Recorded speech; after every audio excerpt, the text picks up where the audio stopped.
Hi, I'm Steve Schwartzberg, and I'm running for Congress in the Illinois 5th District. This is my campaign manifesto. In our country, where more than half of the voters in November 2024 were filled with such fear and hatred of the left that they voted for a would-be dictator, we need a united front against the menace which that fear and hate has unleashed. A united front led by a progressive movement capable of mobilizing those who already agree with us on good grounds and capable of persuading the American people of exactly where we need to stand as a country and why. The three fundamental social democratic commitments of this campaign are intended to win solid majority support by appealing to what Abraham Lincoln called the better angels of our nature, and by so doing to show how a grounding in natural spiritual truth can help redeem our nation. These three commitments are justice for the native nations, a 21st century version of A. Philip Randolph's freedom budget to abolish poverty for all Americans, and abundant care for all, Medicare for all, with an emphasis on home health, proximal health, and wellness.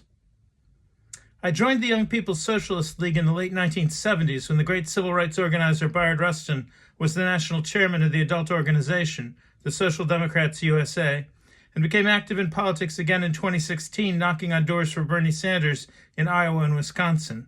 I'm a former director of undergraduate studies for international studies at Yale University and the author of Arguments Over Genocide, the War of Words in the Congress and the Supreme Court over Cherokee removal.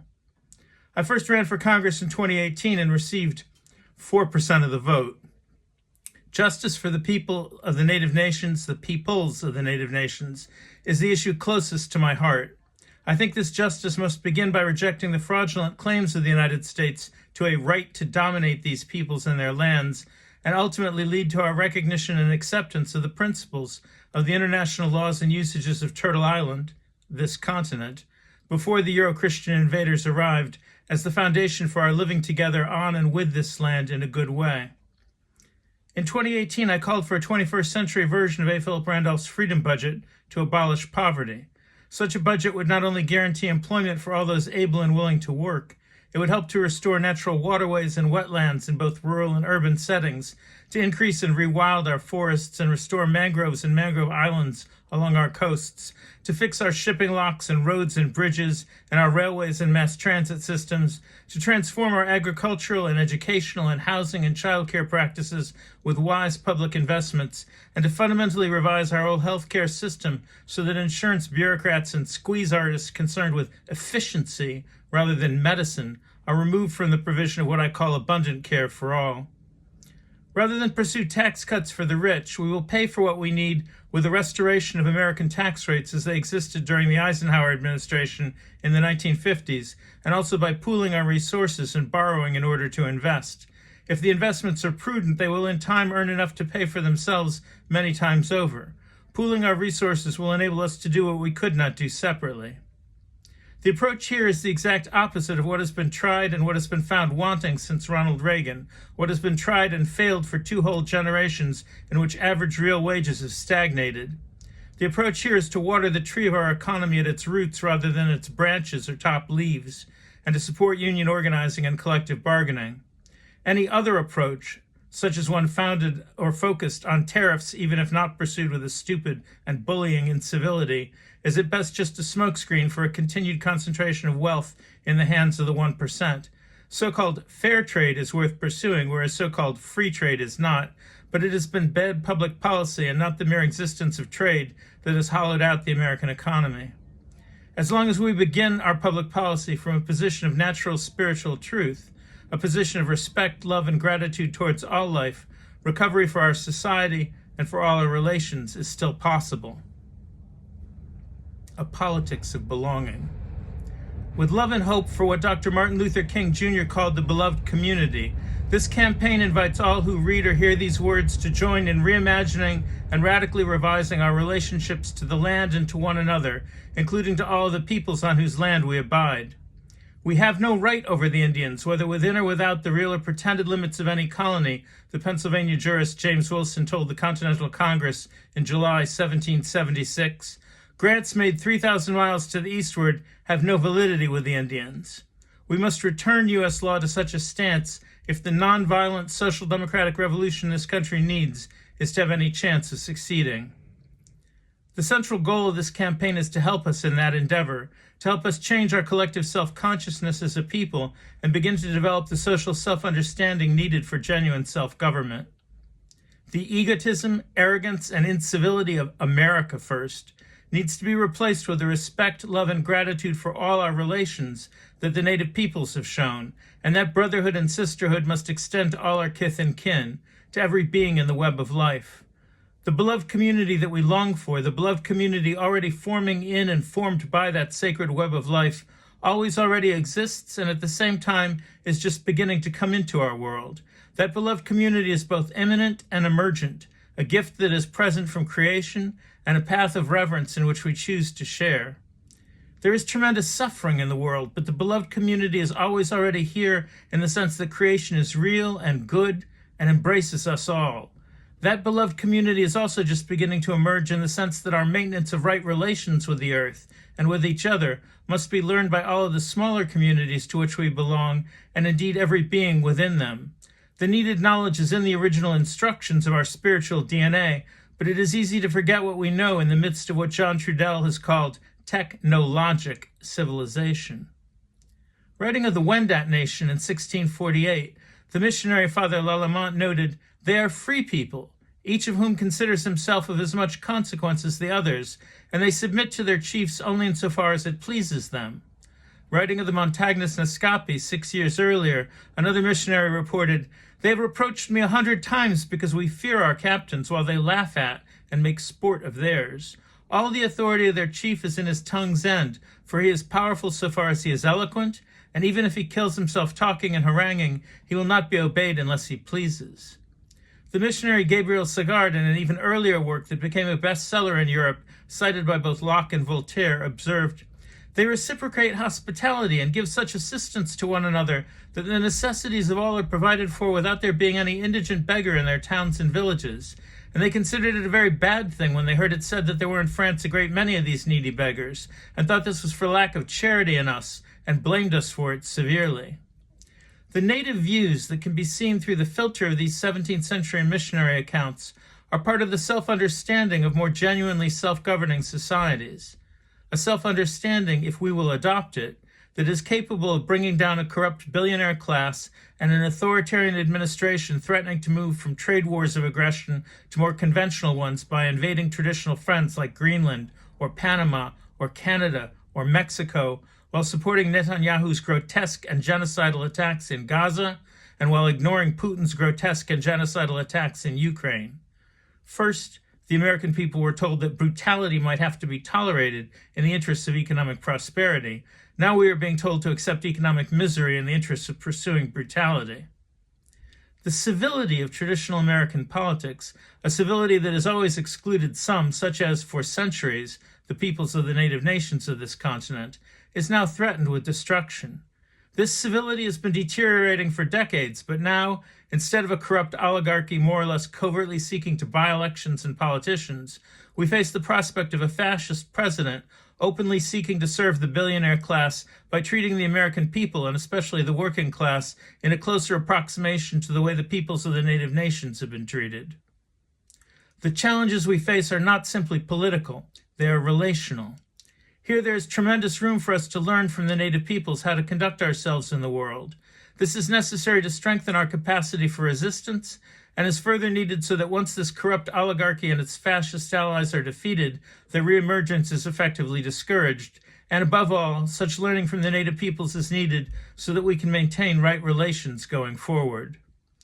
We should also seek to learn from the Polish trade union movement's solidarity, whose success in organizing and conducting a general strike in the spring and summer of 1980 began the overthrow of the Soviet Empire. Traditionally and unfortunately, American politics have been shaped by a vision of human beings as separate from each other and separate from the land that sustains us. There is another way, a way of belonging, a way of reverence, a way of remembering that before we are citizens of any state, before we belong to any tradition, we belong to the earth and her cosmic society, that we all begin with what might be called creational identities. Knowledge of these creational identities does not erase any other identities, but rather invites us into a deeper understanding of who we are. In the modern political imagination, Virtue is too often reduced to laws and policies, things we've sought to enforce from above. But as Martin Prechtel, who has studied deeply with the Tutujil Maya, reminds us, virtue is something that we grow into, something embedded in us, in the rhythms of the seasons, in the cycles of birth and death, in the ways we care for one another, in the stories we tell our children, and above all, in the responsibilities we inherit from those who came before us. In the Enlightenment tradition, from which American democracy has traditionally drawn much of its strength, virtue has long been presented as an individual pursuit, a matter of moral reasoning and personal character.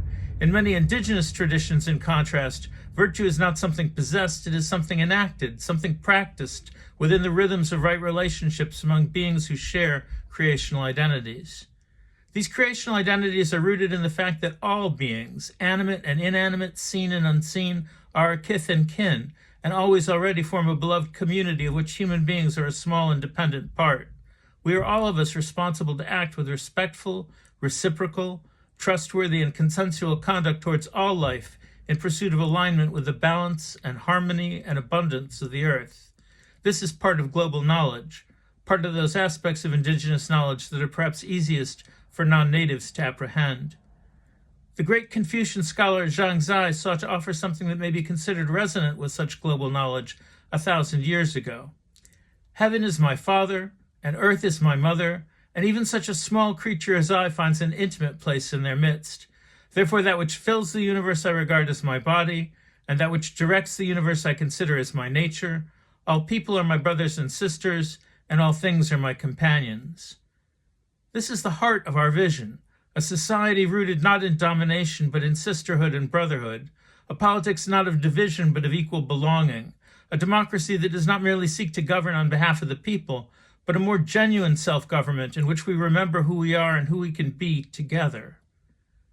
The deepest problems we confront as a nation are rooted in our failures to see the world through the framework of global knowledge, our failures to treat all as we would wish to be treated, and our inflicting on others conduct we would not want inflicted on us. We have mistakenly placed our faith in benevolent authority, however variously defined, rather than in a collective self-consciousness committed to a healthy social self-understanding of natural law grounded in love for the earth. In a famous political pamphlet in 1774, James Wilson declared that all men are by nature equal and free, that no one has a right to any authority over another without his consent, and that all lawful government is founded upon the consent of those who are subject to it.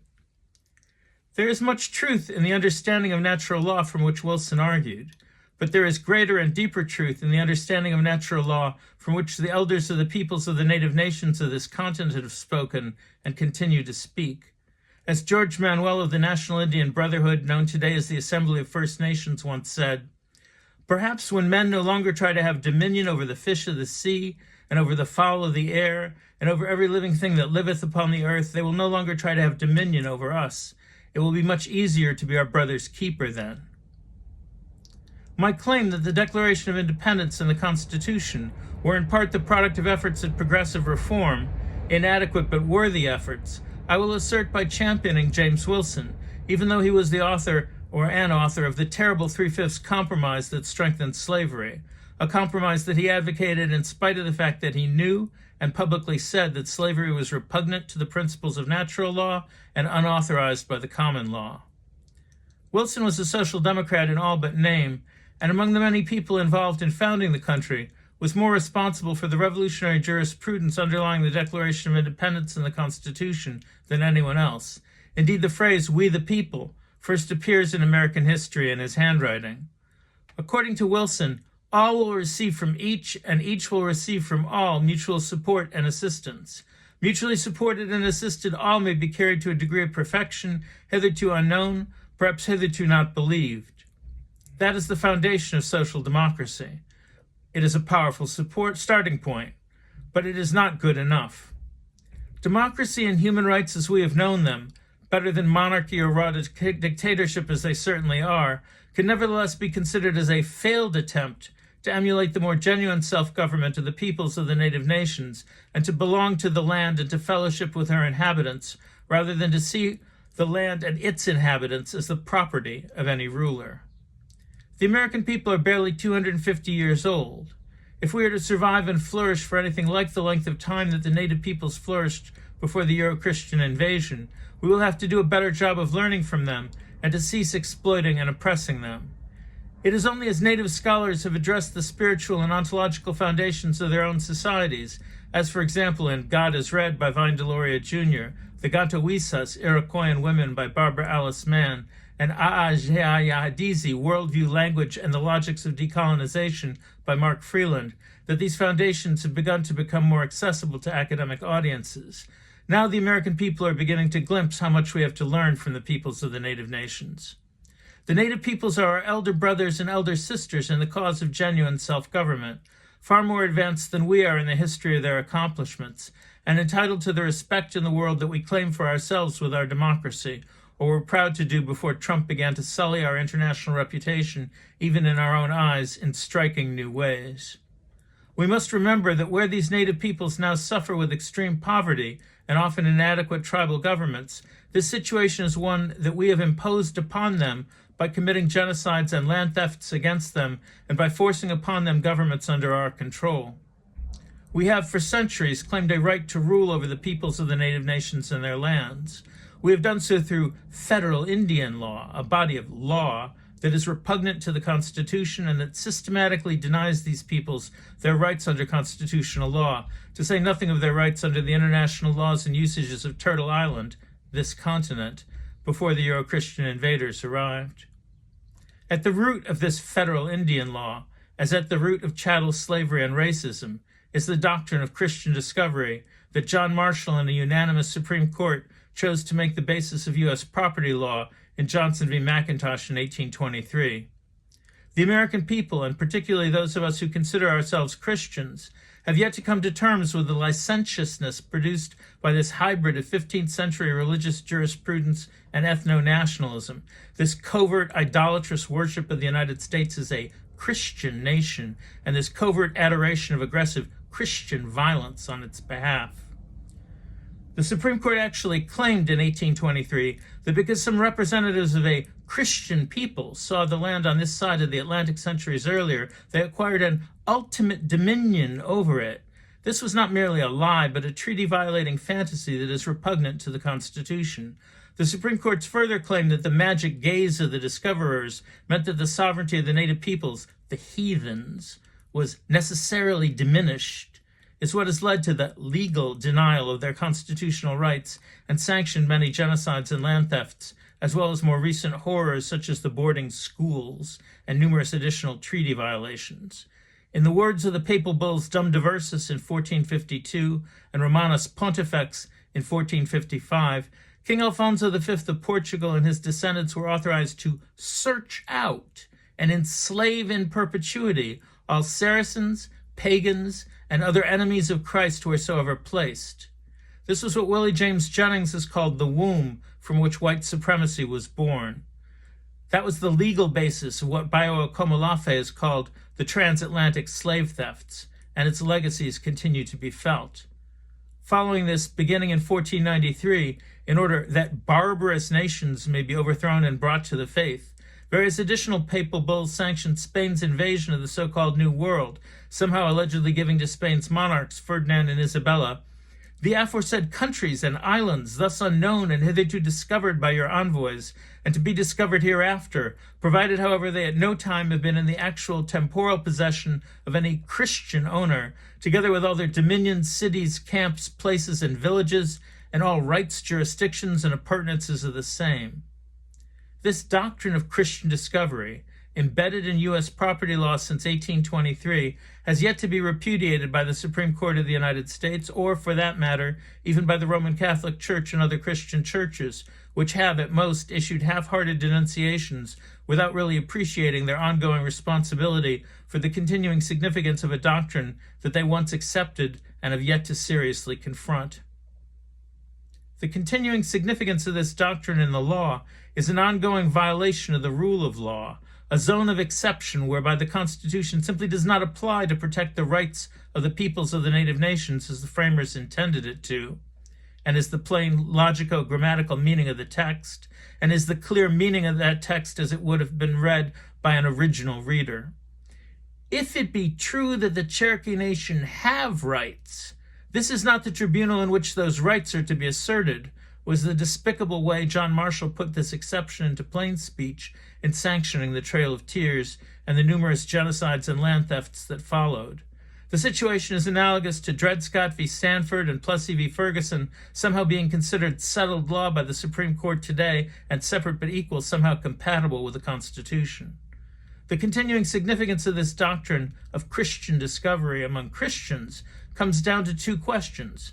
The first is the question of human equality, which all American Christians, and indeed all Americans, are complicit in denying as long as they tolerate this doctrine. And second, the question of whether Christians can learn of Christ from the peoples of the native nations, regardless of whether they are or were Christians or not. Are we, in other words, worshiping the American nation and its alleged discoveries, or are we worshiping God and God's presence wherever we encounter divinity?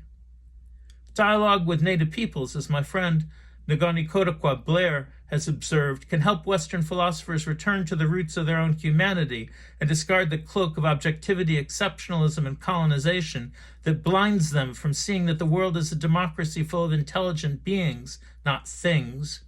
We're not so much interested in joining Christian nations that live outside of nature's laws, but we welcome them to find restoration, balance, and greater accordance with true Christian virtues. Many of our traditional healers are also Christians because the core teachings of our spiritual beliefs are so similar. We lived as true Christians before Jesus even walked on this earth, and we haven't forgotten our original instructions. 3 recent books have dismantled both the doctrine of Christian discovery and with it the claim of the United States to a right to dominate the peoples of the native nations and their lands. The first is by my friend Steve Newcomb and is titled Pagans in the Promised Land.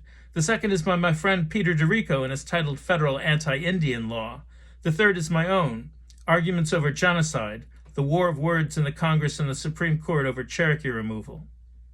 We must return to our beginnings as a people and correct as best we can the lingering underlying reasons for our government's worst misconduct, the underlying reasons for slavery and genocide, and so address their legacies and ongoing aspects in a way that will contribute to healing for all the peoples involved, including ourselves. Rather than embark on quick and doubtless misguided efforts to fix matters, I think the situation requires us to sit with the grief of those upon whom, and not just upon whose ancestors, we've inflicted tremendous suffering. We need to open ourselves to a new and more democratic way of being in the world by strengthening our hearts in this way and by aligning our minds with those hearts in what John Trudell calls clear and coherent thought. As a matter of honesty, as a matter of minimal intellectual hygiene, we must acknowledge that we have no valid claim to exercise domination over these peoples or their lands, and that each and all of these native nations have a right to a viable land base on which to restore their genuine self-government and free and independent way of life. The transformation of our shared social worlds, in accordance with the principles of the international laws and usages that were present on Turtle Island before the Euro-Christian invaders arrived, will be a major challenge for these peoples and for the American people as well. I think it is the direction in which we should all seek to move together. Here our endeavor might be greatly helped by reaching out to the elders of the native nations.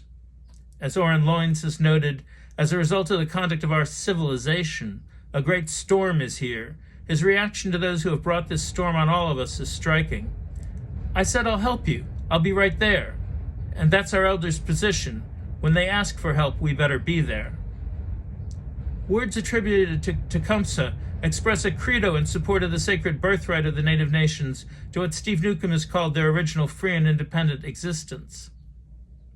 Live your life that the fear of death may never enter your heart. Love your life. Perfect your life. Beautify all things in your life. Seek to make your life long and its purpose the service of your people. Prepare a noble death song for the day when you go over the great divide. Show respect to all people and grovel to none.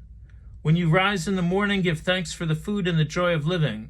If you see no reason for giving thanks, the fault lies only with yourself.